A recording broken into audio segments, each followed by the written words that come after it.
Baiklah, setelah kalian menyimak contoh soal dari dua tipe yang berbeda, yang pertama tadi dari fungsi linear dengan linear. Ketika diketahui fx-nya linear, gx-nya linear, kemudian diminta mencari fog dan gof. Yang kedua, fungsinya satu linear, satu kuadrat. Nah, ada yang lain kan ya, bahwa ada yang fungsinya bisa linear dengan rasional, tapi tidak dibahas di sini. Nanti kalian boleh lihat di bukunya. Oke, kita akan kenali juga bentuk soal apa saja sih yang kemungkinan akan keluar gitu. Nah, misalkan kalau ada fx, kemudian kita punya gx, yang jelas akan keluar adalah jenis soalnya yang ditanyakan. Itu yang pertama adalah fog, yang kedua gof ya. Nah, ada soal jenis ketiga yang mungkin ditanyakan itu adalah fog A, atau yang keempat gof A. Maksudnya apa seperti ini? Kayak gini. Kalau misalkan dari soal, kita ambil soal ini ya. Dari soal ini, misalkan ada soal lain yang ditanyakannya adalah tentukanlah fog 2. Artinya apa? Kalian harus cari dulu si fog-nya. Ini kan udah ada ya fog-nya 6x tambah 3. Jadi kalian tinggal tuliskan 6 dalam kurung x-nya kita ganti dengan 2 tambah 3. Jadi ini 12 tambah 3 isinya 15 gitu. Jadi kalau nanti si x-nya diganti oleh sebuah bilangan, entah 2, 5, 7, berapapun, nggak usah bingung, cari aja dulu depannya apa, fog atau gof. Nanti setelah selesai dengan cara biasa, kalian ganti nilai x-nya dengan bilangan pengganti di sini, gitu ya. Nah, ternyata setelah dilihat-lihat, bentuk soalnya itu tidak selalu diketahui fx dan gx, kemudian ditanyakannya fog atau gof. Ada bentuk lain ternyata. Misalkan diketahuinya fog malah yang diketahui dan gx. Yang ditanyakannya fx. Artinya ini nggak sejalan dengan contoh yang sebelum-sebelumnya ya. Kalau secara logika ini seolah kayak gini. Kalau ini kayak soal gini, 2 dikali 3 berapa gitu ya. Jawabannya mudah kan, langsung 6. Tapi ketika kita mengajarkan berapa dikali 3 sama dengan 6. Anak SD kalau yang ini lancar, kalau yang ini dia agak-agak mikir gimana gitu ya. Kenapa? Karena kita terbiasa berpikirnya langsung 2 kali 3, 6. Tapi kalau berapa dikali 3 sama dengan 6? Nah, ulang gitu kan. Nah, ini pun nggak jauh seperti itulah kalian nanti mengerjakan soal-soal yang diketahuinya komposisi dan sebuah fungsi, dicarinya fungsi lain. Sulit? Tidak.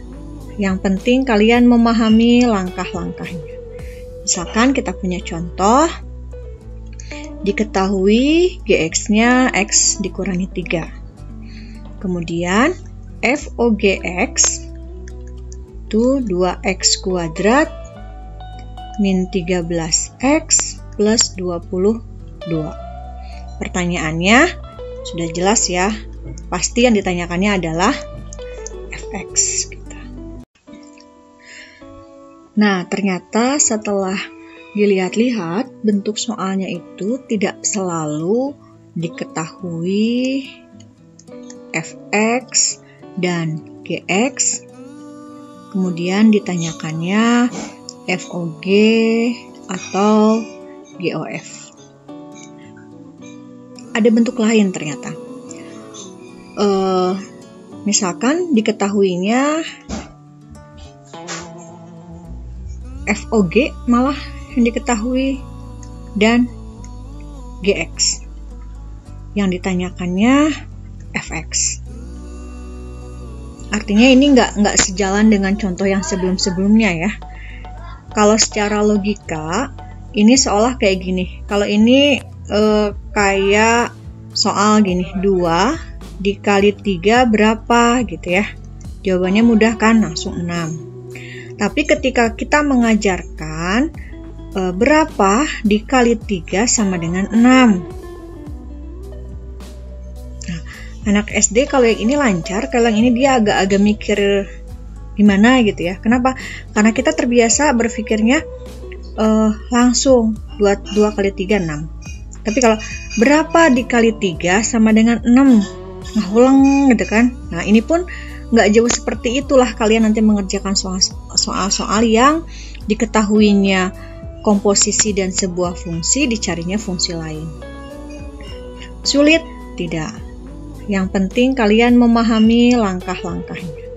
Misalkan kita punya contoh, diketahui gx-nya x dikurangi 3. Kemudian fOGX itu 2x kuadrat min 13x plus 22.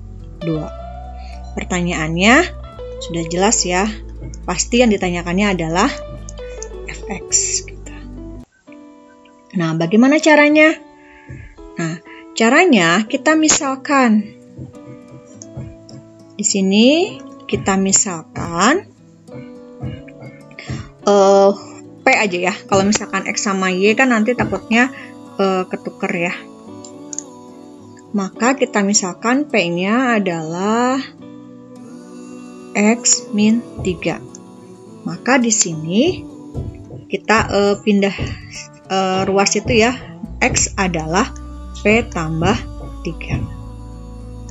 Lalu di sini kasih garis biar nanti nggak bingung alurnya.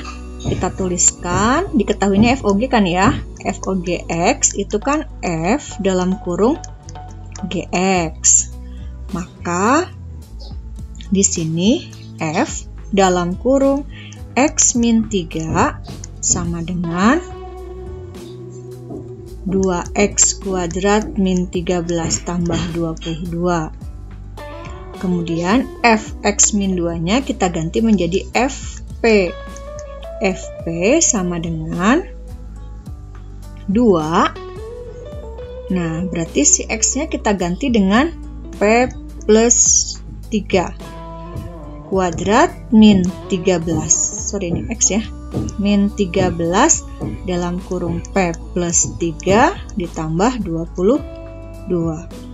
Sehingga FP sama dengan, ini dikuadratkan, kemudian dikalikan 2. 2P kuadrat ditambah 12P ditambah 18 dikurangi 13P, kemudian dikurangi 39 ditambah 22. Sehingga FP kita sederhanakan 2P kuadrat min 12 dikurangi 13 1 ya, min P. Kemudian 18 dikurangi 39 ditambah 22 jadi plus 1. Nah, hasil akhirnya si P kita ganti lagi dengan X, jadi fx sama dengan 2x kuadrat min x plus 1. Begitu langkah-langkahnya. Mungkin langkah yang agak bingung itu di sini. Kenapa? Ini kan langkahnya langsung ke sini ya. Langsung 2p kuadrat. Dari mana sih? Nah, dipecah dulu dalam dalaman p plus 3 kuadratnya, baru dikalikan 2. Ini pun sama. Atau kalau misalkan mau dibuat tulisan kecilnya ya, boleh di sini. Jadi untuk yang P plus 3 kuadrat itu kodratannya adalah P kuadrat ditambah 6P ditambah 9. Nanti mereka ini kita kalikan dengan 2 kan ya. Jadi 2P kuadrat ditambah 12P ditambah 18. Butuh lumayan waktu untuk mencerna ini karena ini memang bentuknya tidak biasa, tidak flow seperti yang FOGGOF ya. Tapi kalau diulang-ulang insya Allah ini bisa. Nah, dipecah dulu dalaman P plus 3 kuadratnya, baru dikalikan 2. Ini pun sama. Atau kalau misalkan mau dibuat tulisan kecilnya ya, boleh di sini.